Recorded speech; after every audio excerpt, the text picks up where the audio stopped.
Halo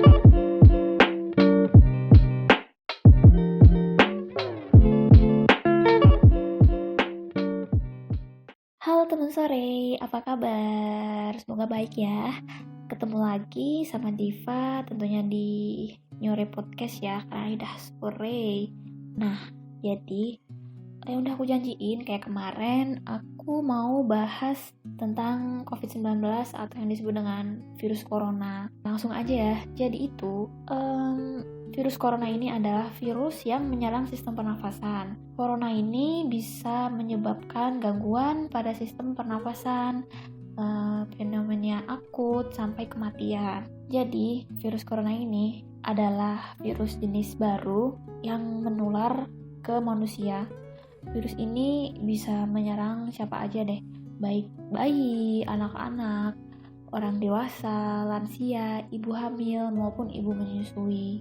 Jadi itu virus ini pertama kali ditemukan itu di kota Wuhan, di Cina pada akhir Desember 2019 lalu. Jadi itu virus ini menular dengan cepat dan telah menyebar ke wilayah Cina dan beberapa bagian negara termasuk ke Indonesia. Nah, hal ini nih yang membuat beberapa negara di luar negeri menerapkan kebijakan untuk berlakukan kayak lockdown yang sekarang lagi kita lakuin ini ya. Indonesia pun juga memberlakukan lockdown. Coronavirus ini tuh virus yang bisa menginfeksi sistem pernafasan. Virus ini hanya menyebabkan infeksi pernapasan ringan seperti flu. Tapi virus ini juga bisa menyebabkan infeksi pernapasan tuh kayak berat gitu, kayak nggak bisa nafas, sesak nafas gitu. Awal gejala COVID-19 atau virus corona ini biasanya berupa gejala flu seperti demam, pilek, batuk kering, sakit tenggorokan, dan sakit kepala. Setelah itu gejala bisa memberat selama paling nggak tuh kayak 2 minggu gitu ya guys. Pasien bisa mengalami demam tinggi, batuk berdahak, bahkan bisa berdarah, terus sesak nafas, dan nyeri dada. Nah, namun yang secara umum ya gejalanya tuh kayak demam, batuk, sesak nafas itu udah harus diperiksain aja gitu, dicek gitu apakah itu kita terkena virus corona atau bukan, atau hanya flu biasa kayak gitu. Terus kalau emang udah ada tanda-tandanya, terus emang kita harusnya berdoa sih, kalau iya segera lakukan isolasi mandiri bila kayak ada mengalami kayak gitu, terutama jika gejala muncul 2 minggu setelah kontak dengan penderita COVID-19. Tapi kalau kamu mungkin terpapar virus corona namun tidak mengalami gejala apapun, Anda tidak perlu memeriksakan diri ke rumah sakit. Cukup tinggal di rumah selama 14 hari dan membatasi diri dengan orang lain gitu, gak usah kontak dengan orang lain. Nah, terus kalau kamu memerlukan pemeriksaan langsung oleh dokter, jangan langsung ke rumah sakit karena itu akan meningkatkan risiko tertular atau menularkan virus corona ke orang lain. Anda bisa juga membuat janji konsultasi dengan dokter di rumah sakit melalui aplikasi ya, kalau enggak orang terdekat suruh ke rumah sakit gitu. Kayak ngasih tahu harus gimana nih kalau emang bener-bener bingung, dan ini gak usah khawatir dulu deh, mending. Virus corona awalnya ditularkan dari hewan ke manusia. Namun, diketahui juga bahwa virus ini tuh juga menular dari manusia ke manusia lainnya. Orang dapat tertular virus corona itu melalui ini, kayak gak sengaja menghirup percikan ludah yang keluar saat penderita virus corona batuk atau bersin. Walaupun kita kan gak tahu ya orang tersebut itu terinfeksi atau enggak, itu lebih baik tuh kayak kita tetap nutup gitu pakai masker gitu, soalnya kan nggak tahu ya tuh percikannya tuh mengandung virus corona atau enggak. Lalu memegang mulut atau hidung tanpa mencuci tangan terlebih dahulu setelah menyentuh benda yang terkena cipratan ludah penderita virus corona. Kontak jarak dekat dengan penderita, misalnya bersentuhan atau berjabat tangan, itu nggak boleh ya guys, makanya sekarang kayak social distancing gitu loh ya nggak. Virus corona ini tentunya dapat menginfeksi siapa aja lah ya, tetapi efeknya akan lebih berbahaya atau bahkan fatal ya bila terjadi pada orang kayak lanjut usia, kayak yang udah penyakit kronis gitu guys, terus kayak ibu hamil, nah terus orang yang memiliki penyakit tertentu, terus kayak yang perokok atau orang yang imunnya atau daya tahan tubuhnya itu lemah gitu. Terus untuk menentukan apakah pasien itu terinfeksi virus corona, dokter akan menanyakan gejala yang dialami pasien tersebut biasanya. Kayak ditanyain apakah pasien berpergian atau tinggal di daerah yang memiliki kasus infeksi corona sebelum gejala muncul kayak gitu. Kayak untuk memastikan itu tuh diagnosis itu benar apa enggak, dokter akan melakukan pemeriksaan lanjutan ya kayak rapid test sebagai penyaring, terus tes usap tenggorokan untuk meneliti menggunakan sampel dahak gitu ya, atau tes PCR gitu. Terus ronsen dada biasanya untuk mendeteksi cairan di paru-paru kayak gitu.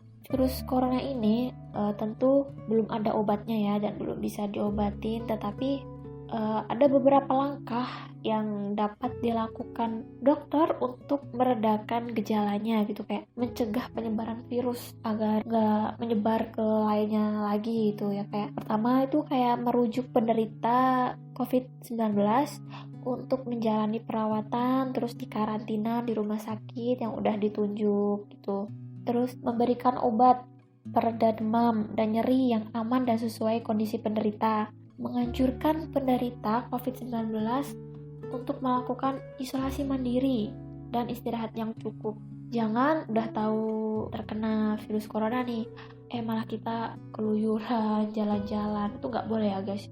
Itu benar-benar membahayakan orang lain. Terus menganjurkan penderita COVID-19 untuk banyak minum air putih, menjaga kadar cairan tubuh gitu. Terus ya biar daya tahan tubuhnya tuh terjaga gitu, nggak lemah. Terus gimana sih cara mencegah virus corona ini? Sampai saat ini tentu belum ada vaksin untuk menghentikan infeksi virus corona ini ya. Karena itu cara pencegahan yang terbaik adalah dengan menghindari faktor-faktor yang menyebabkan kamu terinfeksi oleh virus ini, yaitu pemerintah udah menerapkan lockdown, terus kayak menerapkan physical distancing, yaitu menjaga jarak minimal 1 meter dari orang lain dan jangan dulu keluar rumah ya, kecuali kalau ada keperluan mendesak ya.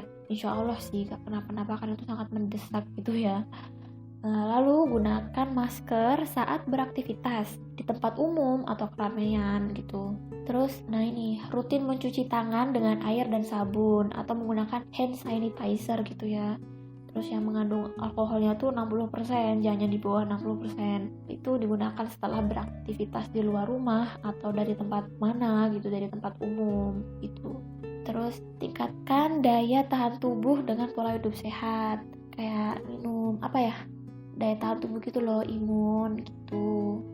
Jangan menyentuh mata, mulut, dan hidung sebelum mencuci tangan. Hindari kontak dengan penderita atau orang yang dicurigai menderita virus corona. Tutup mulut dan hidung dengan tisu saat batuk atau bersin. Kemudian buang tisu langsung ke tempat sampah ya, jangan buang sembarangan, itu nanti virusnya bisa kemana-mana kayak gitu kan. Hindari berdekatan dengan orang yang sedang sakit demam, batuk, atau pilek, karena kan udah ciri-cirinya gitu loh, ciri-ciri virus corona. Jadi lebih baik waspada gitu, gak usah berdekatan gitu. Jaga kebersihan benda yang sering disentuh dan menjaga kebersihan lingkungan, termasuk kebersihan rumah. Nah itu kita kan lagi lockdown nih, jadinya bisa lah buat bersih-bersih rumah gitu, biar rumah itu ya bersih, seger gitu. Terus nih, untuk orang yang emang diduga terkena COVID-19 atau termasuk kategori ODP, orang dalam pemantauan, maupun PDP, pasien dalam pengawasan. Ada beberapa langkah yang bisa dilakukan agar virus corona tidak menular ke orang lain, yaitu jangan keluar rumah kecuali untuk mendapatkan pengobatan.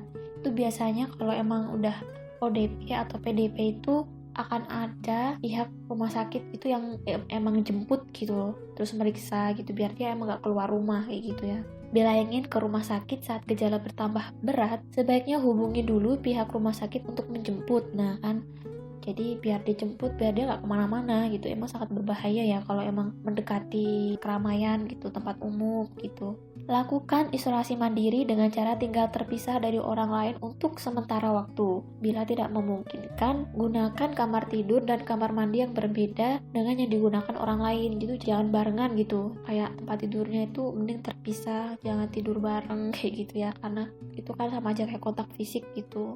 Larang dan cegah orang lain untuk mengunjungi atau menjenguk orang tersebut yang PDP atau ODP sampai benar-benar sembuh. Sebisa mungkin jangan melakukan pertemuan dengan orang yang sedang sakit, karena itu lebih mudah tertular ya, karena kan kalau orang sakit kan imunnya kayak turun gitu loh, jadi itu lebih gampang tertular. Hindari penggunaan alat makan dan minum, alat mandi, serta perlengkapan tidur dengan orang lain. Pakai masker dan sarung tangan bila sedang berada di tempat umum atau sedang bersama orang lain. Kalau ini sih harusnya malah nggak boleh ya, soalnya mending gak usah ketemu atau gak usah kemana-mana dulu gitu. Gunakan tisu untuk menutup mulut dan hidung bila batuk atau bersin, lalu segera buang tisu ke tempat sampah.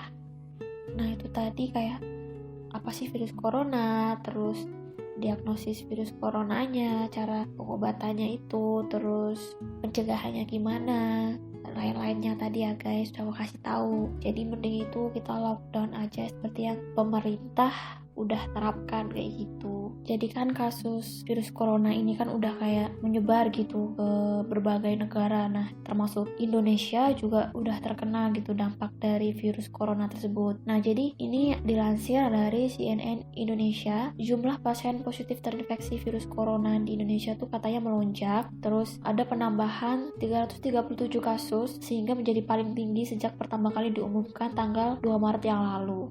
Soalnya tuh pas awal-awal ada virus corona ini tuh emang ya negara kita tuh kayak masih nyepelein gitu, terus kayak masih berdiam, kayak gak melakukan pencegahan atau apa kayak gitu loh. Nah, berdasarkan catatan CNN Indonesia, dalam satu pekan pertama atau periode 3-9 Maret, pasien positif corona bertambah menjadi 17 orang. Kemudian tanggal 10-16 Maret bertambah jadi 115 orang. Terus 17-23 Maret bertambah lagi menjadi 445 orang. Terus pemerintah itu tetap rutinnya memberikan informasi perkembangan jumlah orang yang terinfeksi, yang sembuh maupun yang meninggal dunia. Karena itu cuma buat informasi biar kita tuh mengetahui, biar kita tuh kayak aduh nih harus emang benar-benar lockdown, emang benar-benar harus social distancing, harus bekerja dari rumah, belajar dari rumah, kayak gitu. Informasi yang lainnya juga langkah penanggulangan yang harus terus disampaikan oleh pemerintah. Lalu selalu bertambah terus ya kasus-kasusnya, dan sampai sekarang ini 8-9 April pasien positif bertambah sebanyak 555 kasus. Tapi ini juga dibanding dengan pasien yang sembuh itu juga banyak loh guys. Jadi dokter itu udah benar-benar melakukan yang terbaik ya buat pasien yang emang benar-benar membutuhkan pertolongan gitu. Emang dokter itu udah the best banget lah. Jadi kita doain aja semoga cepet selesai gitu. Lalu dengan melonjaknya orang-orang yang terkena COVID-19 ini, pemerintah itu udah membatasi sekolah, tempat kerja, kegiatan keagamaan, kegiatan di tempat atau fasilitas umum, kemudian kegiatan sosial dan budaya, serta transportasi itu udah benar-benar kayak dibatasi gitu. Benar-benar sedikit banget. Kalau yang emang gak mendesak itu emang benar-benar lockdown gitu, kayak membatasi diri gitu ya. Karena itu adalah salah satu tindakan pencegahan gitu. Nah, terus dengan adanya lockdown ini ya guys, jadi kayak penjual-penjual atau bahkan kayak yang masyarakat menengah ke bawah itu sangat kesulitan ya untuk mencari nafkah gitu, kayak mereka itu kesusahan dalam perekonomiannya ya. Jadi pemerintah sedang mengusahakan membagi sembako untuk menengah ke bawah gitu agar mereka tetap bisa ekonominya itu tetap kayak imbang gitu, walaupun mereka nggak jualan tetap masih bisa makan gitu ya kan. Kasihan juga ya mereka kalau jualan juga lakunya itu sedikit, soalnya nggak ada orang beli gitu karena pada lockdown gitu, pada membatasi diri di rumah, jadi sepi dagangannya atau penjual-penjual lainnya, bahkan seperti ojol-ojol gitu pun sedang kesusahan. Nah, selain dari pembagian sembako, ini dilansir dari CNN Indonesia, Presiden Joko Widodo menangguhkan alias menggratiskan pembayaran listrik 24 juta masyarakat miskin.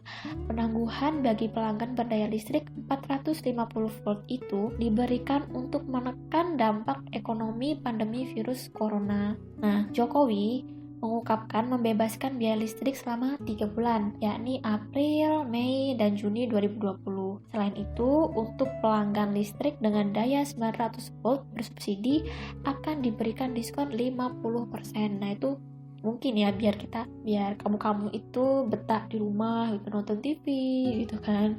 Nah, sebelumnya itu Yayasan Lembaga Konsumen Indonesia atau YLKI mengusulkan penurunan tarif listrik minimal 100 per kWh selama 3-6 bulan ke depan. Hal itu dilakukan untuk menjaga daya beli masyarakat yang rentan miskin yang berpendapatan harian selama pandemi corona. Ya itu tadi yang aku ngomong, karena kan benar-benar mereka tuh kesusahan untuk mencari nafkah gitu, karena nggak ada yang membeli, atau kayak misalkan supir angkot itu penumpangnya tuh sedikit karena pada gak kemana-mana gitu. Kayak ojol juga orderannya jadi sepi kan, karena emang bener-bener gak pada melakukan aktivitas di luar gitu.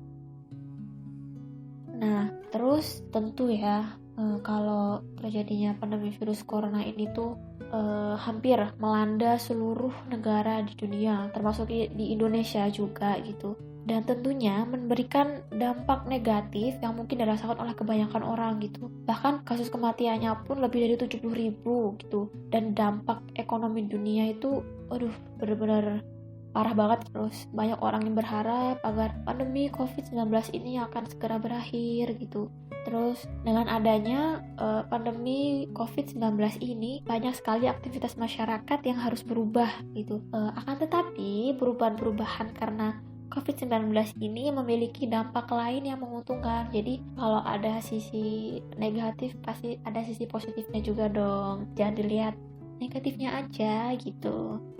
Dilansir dari South China Morning Post, Han Chu, Direktur Advokasi Lingkungan di The Green Earth, sebuah LSM di Hong Kong, ini mengatakan pandemi ini harus dilihat sebagai peringatan untuk mengubah kebiasaan-kebiasaan kita selama ini. Dr. Amy Wong, seorang dokter umum di Hong Kong, juga mengatakan bahwa dengan adanya pandemi COVID-19 ini, banyak orang yang lebih sadar mengenai kebersihan diri, kesehatan mereka juga lebih diperhatikan gitu. Terus memberikan perhatian lebih kepada diri sendiri gitu kan. Terus saat ini juga orang-orang lebih dekat gitu dengan keluarganya ya. Jadi kayak yang anak rantau gitu pada pulang ke rumah, pada bisa kumpul dengan keluarga-keluarganya atau orang-orang terdekat gitu kan. Kayak hubungannya tuh semakin dekat aja gitu. Terus selain itu juga bisa lebih menghormati mengenai kebebasan pribadi setiap orang. Jadi lebih saling toleransi gitu ya. Lalu juga kayak polusi udaranya tuh kayak berkurang gitu ya, karena kan pada lockdown nih. Terus kendaraan umum, transportasi umum itu udah jarang banget ya, lagi di Indonesia ini. Kayak udah kelihatan gitu polusi udaranya berkurang gitu. Terus karbon dioksida juga mungkin berkurang gitu ya, dibandingkan tahun-tahun lalu yang emang bener-bener padat, apalagi kayak Jakarta, Jogja, kayak kota-kota besar kayak gitu kan, udah panas, terus pengap gitu kan, banyak karbon dioksida. Nah dengan adanya ini tuh berkurang deh karbon dioksidanya, dan polusi udaranya juga berkurang, udaranya semakin segar. Jadi itu sebenarnya penggunaan disinfektan itu sebenarnya tuh membahayakan kesehatan diri sendiri juga, dan lingkungan juga jadi bahaya gitu. Nah, jadi itu ya teman sore. Itu adalah informasi yang aku kasih buat kalian, buat kamu-kamu yang dengerin podcast aku. Makasih ya udah dengerin podcast aku. Itu udah tadi kayak informasi tentang COVID-19, terus dampak positif, negatif, terus dan lain-lainnya yang tadi ya guys. Nah, mungkin segitu aja dulu informasi yang Diva berikan sama kamu teman sore. Jadi Diva pamit undur diri dulu ya. Semoga informasinya berguna dan bermanfaat buat kamu semua teman-teman sore aku.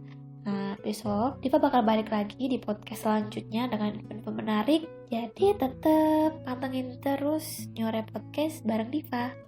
See you.